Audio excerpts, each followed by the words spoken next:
سبيل الدموع سبيل مريح تنهدى يا صاحي كي تستريح وبث الدعاء الخفي الصريح يسعك الفضاء الرحيم.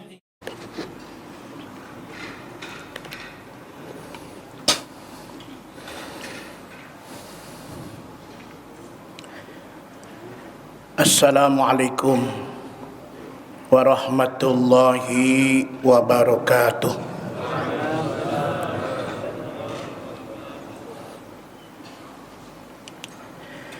Bismillahi walhamdulillah wassalatu wassalamu ala rasulillah Sayyidina Muhammad ibni Abdillah wa ala alihi wa ashabihi wa mawalah. Qalu subhanaka la ilma lana illa ma 'allamtana innaka antal alimul hakim. La haula wa la quwwata illa billahil aliyyil azim. Amma ba'd. Hadratul muhtaramin, para alim ulama, para asatid, para tokoh masyarakat, para penesepuh, bapak-bapak, ibu-ibu, saudara-saudari, adik-adik remaja dan anak-anak sekalian, jamaah solat Aisyah Masjid Jami Babus Salam, yang insyaallah kita selalu dalam rahmat, berkah dan ampunan Allah Subhanahu wa taala. Puji syukur kita panjatkan pada Allah Subhanahu wa taala. Tanpa terasa malam ini kita sudah masuk fase pertengahan. Malam 11 amaliyah Ramadan kita di tahun ini. Mudah-mudahan amaliyah Ramadan yang telah kita lakukan diterima oleh Allah dan mendapatkan ganjaran pahala yang berlipat ganda. Salawat beriring salam semoga selalu tercurah kepada baginda Nabi besar Muhammad sallallahu alaihi wasallam, pada segenap keluarga dan sahabatnya, dan tentu kita berharap sebagai umat yang selalu berupaya menunaikan sunnah-sunnahnya, konsisten dalam berpegang teguh nilai-nilai Islam, insyaallah kita akan mendapatkan berkah hidup di alam dunia dan syafaatul uzma pada hari kiamat kelak. Amin ya rabbal alamin. Ibu bapak yang saya hormati dan saya muliakan,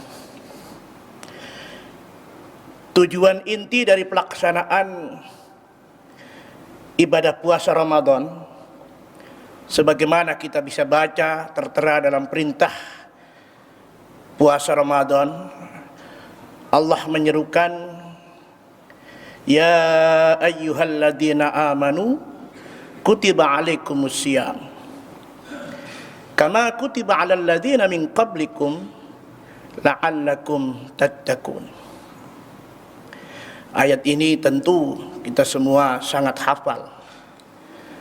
Hai orang-orang yang beriman, diwajibkan atas kamu berpuasa,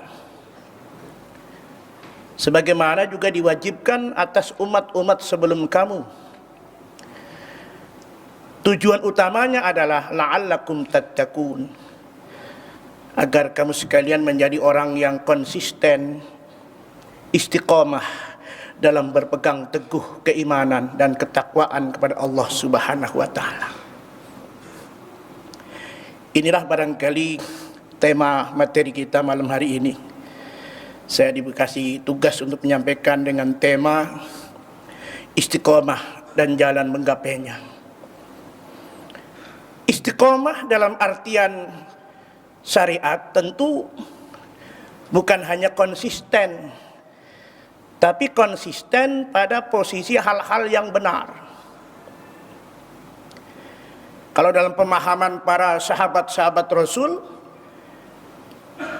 dari sahabat Abu Bakar, sahabat Umar, sahabat Utsman, dan sahabat Ali, secara keseluruhan memahami istiqamah adalah berpegang teguh kepada hukum-hukum Allah, melaksanakan perintah-perintah Allah dan menjauhi larangan-larangan Allah. Inilah makna istiqamah yang dapat kita pahami dari para sahabat yang telah menyampaikan pendapatnya. Dan tentu puasa ini tadi sudah dikutip, dengan ibadah puasa manusia bagaimana berupaya menggembleng dirinya. Dikasih kesempatan oleh Allah, pribadi kita orang beriman, nggak cukup hanya modal iman. Iman yang kita punya harus dijaga, dipelihara dengan baik. Kita kadang-kala seringkali lebih senang menjaga persoalan-persoalan lain di luar iman. Kadang-kala orang berbangga-bangga, bermegah-megahan, berlomba-lomba, bermewah-mewahan dalam hal-hal yang bersifat di luar keimanan.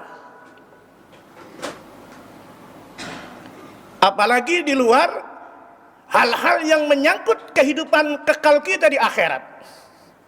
Ini kecenderungan manusia. Dari mana kita bisa tahu? Allah mengabarkan karakteristik manusia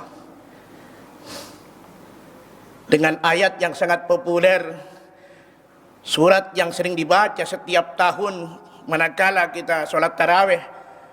Ini lebih banyak dipakai, kecuali masjid-masjid yang katakanlah punya imam-imam yang hafid. Kalau kebanyakan masjid-masjid di kampung-kampung biasa diawali dengan surat At-Takasur. Ini populer sekali. Dan itu info tahunan kalau kita paham. Apa kata Allah? Alhaakumut takatsur. Kamu, kata Allah ini, kamu bermegah-megahan, berlomba-lomba, bahkan di dalamnya berbangga-bangga diri dengan hal-hal yang bersifat keduniaan, sampai kamu melupakan akhirat. Itu info itu. Harus kita pahami dan hayati. Jangan dibaca kemudian berlalu tanpa bekas dalam sanubari kita. Kita diingatkan kecenderungan manusia itu senangnya bermewah-mewahan, berbangga-banggaan, berlomba-lomba tentang kenikmatan-kenikmatan Allah yang diamanatkan kepadanya, sampai terkadang dia bisa lupa dengan akhirat. Itu kecenderungan manusia. Di tempat yang sama berkali-kali setiap Ramadan saya mengatakan manusia punya potensi yang unggul dibanding makhluk lain, yaitu hawa nafsu.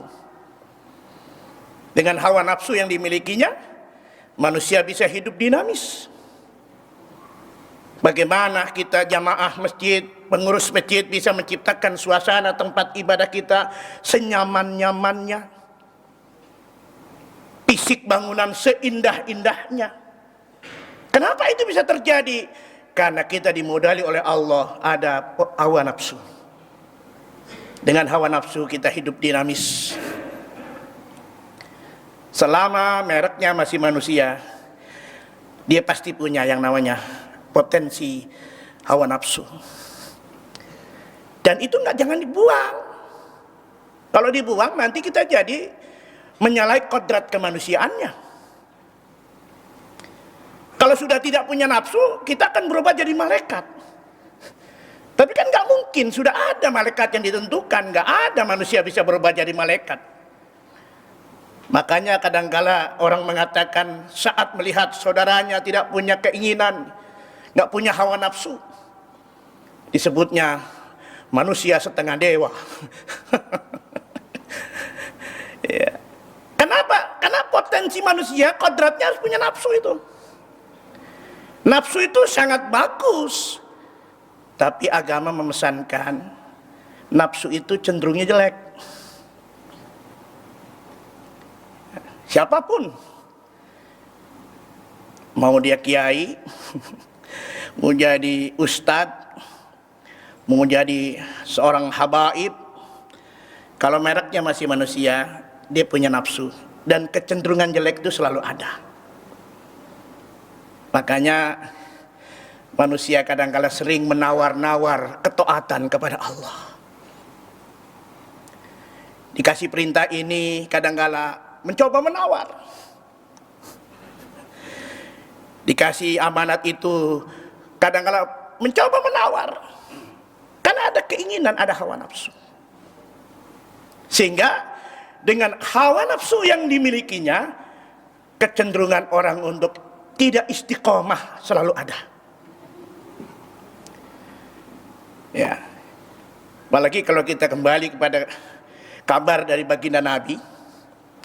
Jadi kalau Nabi ngomong, bersabda, itu bukan meramal. Awas, jangan kita pakai sama-samakan dengan peramal. Rasulullah bukan peramal. Indonesia kan negara yang sangat mistis. Semua peramal ada semua. Pawang ada di Indonesia.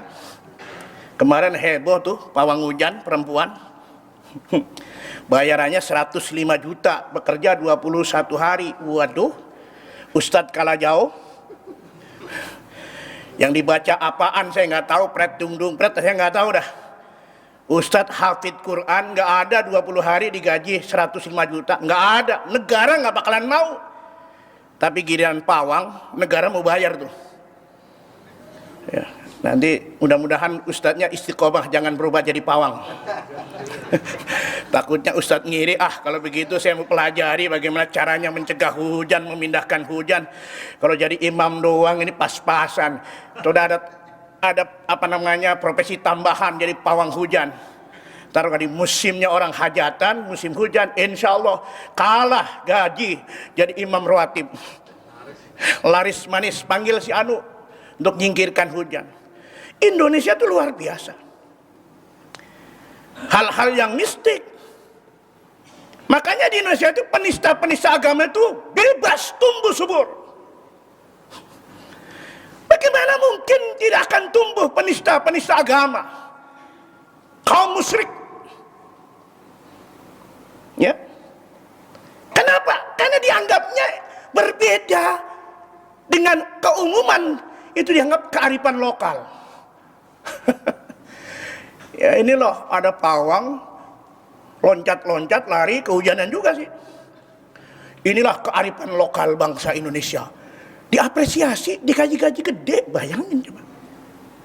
Padahal saya berpikir perempuan lagi jadi pelawang. Jangankan mencegah hujan, kalau dia kebelet pipis mampu nggak dicegah? Perempuan kalau udah kebelet Pak, nggak bisa ditahan, beda dengan laki-laki loh. Laki-laki kan dia punya alat mengeluarkan pipisnya kan beda dengan perempuan. Ada jeda ukuran panjang sedikit. Kalau perempuan begitu pengen ngeblak dikit keluar. Maaf kalau sedikit ngomongnya agak sedikit ya. Kalau nggak begitu nggak jelas soalnya. Ya kan? Jangankan mindahin hujan, nahan pipisnya sendiri nggak mampu Pak. Tapi Indonesia luar biasa. Inilah kearifan lokal. Sehingga muncul orang nista agama, dihukumnya dengan ringan. Muncul berkali-kali di Indonesia, ada yang ngaku nabi, bahkan waktu itu ada yang ngaku malaikat. Lia Edan apa Lia Edan itu ngaku malaikat. Indonesia polisinya hebat, malaikat aja bisa ditangkap Pak. Malaikat bisa dipenjarakan oleh polisi. Nabi-nabi dipenjarain sama polisi. Luar biasa. Coba yang ditangkap, yang dipenjara malaikat Israel ya, aman kita. Iya, kemarin Lia Eden kan ngaku malaikat, saudara. Hukumannya ringan. Kalau kita pakai patokan syariat, orang menista agama, menghina agama, ngaku-ngaku nabi dari zaman dulu, hukumannya apa? Ini bukan provokasi, kemudian kita nggak toleransi, ini hukum kok. Kenapa? Nggak layak lagi disebut manusia kalau ngaku-ngaku sebagai nabi. SK nabi itu ketentuan dari Allah. Dan di Quran sudah dikatakan, wa khataman nabiyyin, baginda Nabi Muhammad itu nabi terakhir. Nggak usah ngaku-ngaku. Itu kalau di negara lain dibunuh, Pak. Indonesia enggak dikasih penghargaan. Makanya menghina sana, menghina sini. Belakangan kemarin ada mau diamandemen lah Quran. Bahkan organisasi besar Islam sudah mengatakan banyak ayat-ayat yang enggak relevan lagi untuk kehidupan beragama di negeri kita. Ujung-ujungnya antar dia apa? Amandemen Quran itu. Ya kalau organisasi besar yang non muslim masih kita maklumin aja. Ini organisasi besar Islam. Ketua umumnya mengatakan banyak ayat-ayat yang sudah nggak relevan. Harus dikaji ulang. Lu Quran kok dikaji-kaji? Di mana istiqomahmu? Bukankah konsekuensi istiqomah berpegang teguh kepada Quran adalah jelas di pembukaan Al-Baqarah sudah dikatakan semua orang hafal. Jangan ada keraguan. Apa yang ada di Quran, jangan ada keraguan. Dzalikal kitabu la raiba fihi. Itulah Al-Quran yang di dalamnya tidak ada keraguan di dalamnya. Kalau ada orang Islam ragu dengan isi Quran, berarti dia sudah tidak beriman lagi dengan Quran. Kalau beriman dengan Quran, totalitas tidak bisa kita tampilkan. Adapun kita belum mampu mengamalkan nilai-nilai Quran secara paripurna, itu persoalan lain. Tapi keyakinan, keimanan harus kita tanamkan kuat-kuat. Jangan ada satu ayat pun, apalagi berayat-ayat, satu huruf saja kita nggak yakin dengan Quran, batal keimanan kita kepada Quran. Ini kalau ngomong kenceng begini mesti di televisi. Tapi alhamdulillah insya Allah masuklah televisi ini, YouTube paling nggak. Bagus salam. Saudara sekalian, kenapa kita nggak berani ngomong kenceng, Pak? Mereka menghina agama Allah dia berani, masa kita membela agama Allah nggak berani? Alangkah kecil dan kerdilnya kita. Mereka berani mau masuk neraka, dia pasang badan. Masa kita pengen masuk surga takut? Coba.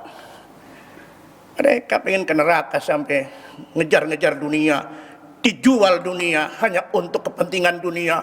Mereka korbankan keyakinannya. Itu kemarin yang digebugin tuh. Kemarin yang digebugin cuma pakai sempak doang, untung nggak dimasukin karung. Tapi ada yang bilang rekayasa, Pak, katanya. Orang-orang dia juga katanya cuma mengalihkan isu doang, sehingga isu demonya nggak masuk. Politik kan begitu jahat, bisa membelintir tujuan kemuliaan politik, dibuang jadi kebusukan. Masuklah provokator-provokator, buzzer-buzzer, mengalihkan isu. Ini katanya yang saya baca di media sosial. Saya kan bukan pengamat politik, tapi saya bisa baca karena saya nggak buta huruf.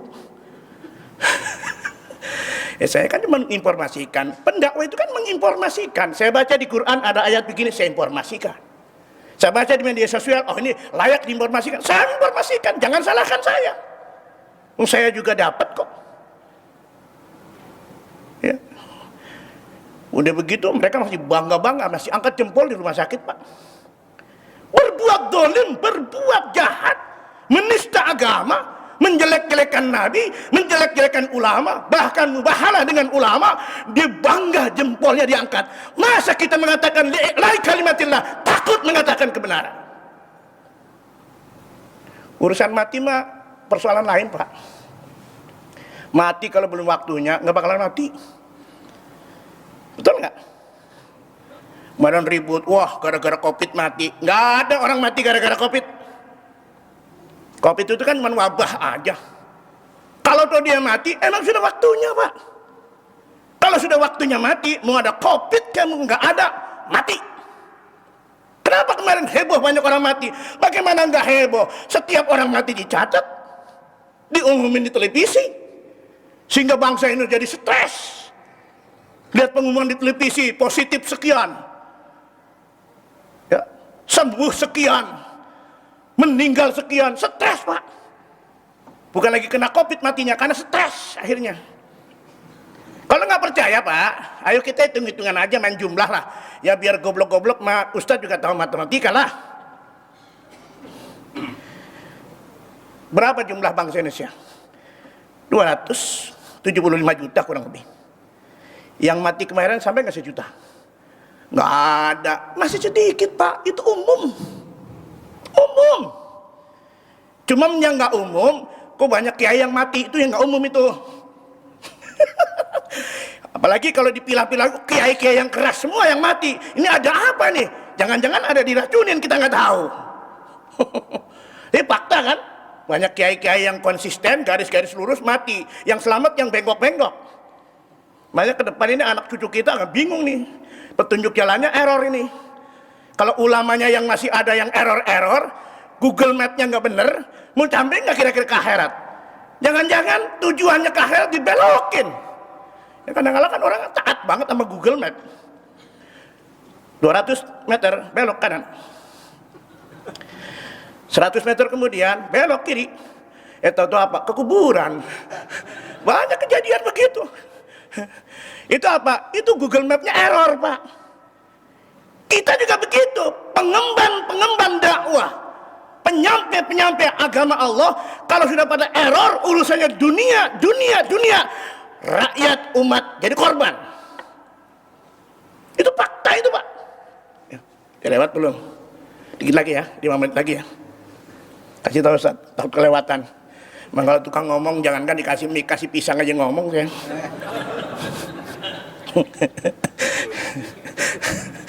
Aduh, kalau lihat dari muka-mukanya sih kayaknya lama lagi juga kuat kayaknya.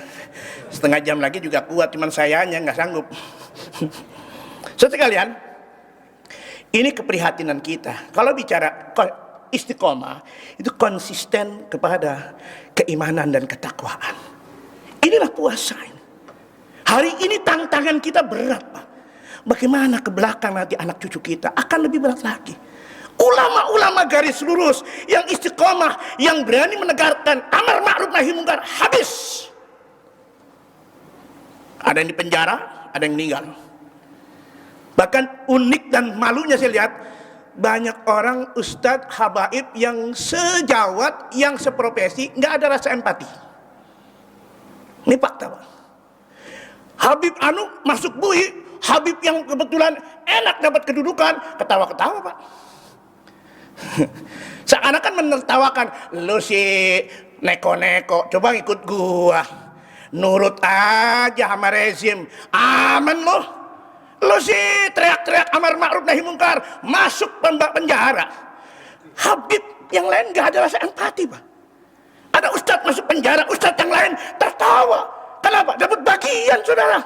Itulah saya ingat kata-kata almarhum Kiai Haji Fakhruddin Ishaq. Imanuhum bi amplopihim. Mereka yang tertawa, imannya ada di amplopnya.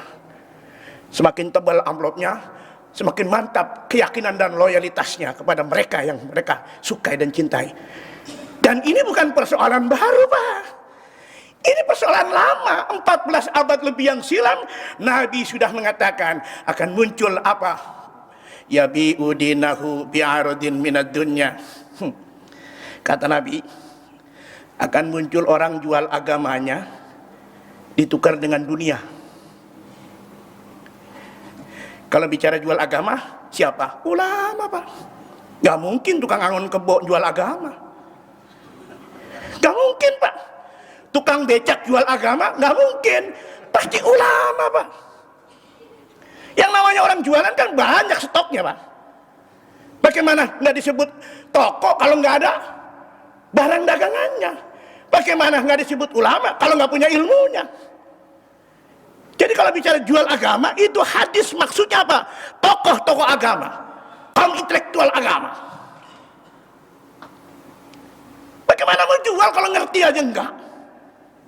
Jadi hadis ini tujuannya kepada ulama. Ya bi'udinahu bi'aradin minad dunya. Akan jual agamanya, ditukar dengan dunia. Hari ini kalau kita mau jujur melihat, sudah terbukti. Kabar Nabi 14 abad silam yang lalu sudah nyata di depan kita. Orang tidak konsisten, orang sudah tidak lagi istiqomah, berpegang teguh pada keimanan dan ketakwaan demi untuk meraih ridha Allah Subhanahu wa taala. Yang ada mereka berlomba-lomba bagaimana aset keilmuan yang dia miliki, intelektual yang dia kuasai bisa meraup dunia sebanyak-banyaknya, ditukar dengan dunia. Ini fakta. Biarin dah, saya cuma didengar orang segini nggak apa-apa, lumayan. Kalau saya masuk TV lebih luas lagi, tapi udah berulang kali saya pengen masuk TV, udah nggak muat Pak. Badan saya semakin gede. Apalagi sekarang TV-nya TV flat begitu, tipis. Makin saya coba di rumah nyari ya, TV lama tabung, saya masuk nggak muat juga. Pantesan saya nggak masuk TV. Asal sekalian. Ya, jadi itulah makna istiqomah. Bagaimana cara menggapainya? Niatkan dengan kuat. Begitu kita jadi orang Islam, raditu billahi robba, begitu. Wa bil islami dina, wa bi Muhammadin nabiyya wa rasulah, kan begitu. Kita dari awal sudah, aku ridho ya Allah, ridho, ikhlas, bersyukur kau kasih iman, tidak ada kemuliaan kecuali nikmat iman.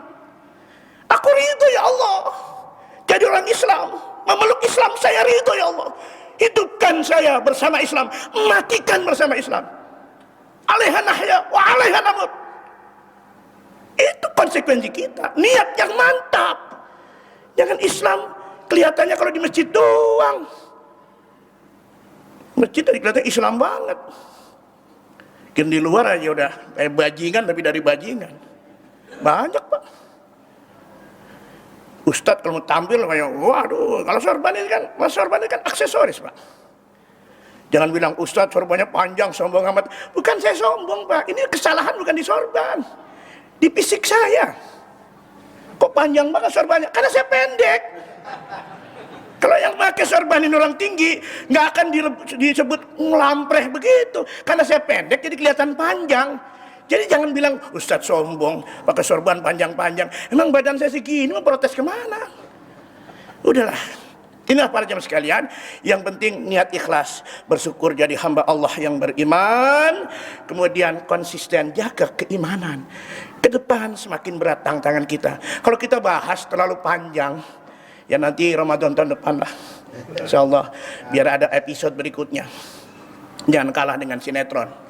Kadang-kadang nonton Ikatan Cinta aja ditunggu episode sekian, bagaimana keadaan Andin, bagaimana keadaan Aldebaran, bagaimana Elsa sekarang di penjara belum keluar, udah mulai sadar, anaknya rebutan, apakah anaknya Nino, apa anaknya Ricky, rebutan itu mah.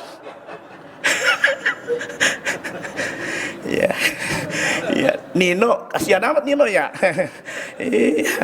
Anak yang pertama dipungut sama Aldebaran. Begitu punya anak lagi, ternyata anak biologisnya Ricky. Kan kasihan juga. Itulah dunia, itu dunia. Ya boleh nonton pelajaran aja. Yang baik diambil, yang buruk tinggalkan.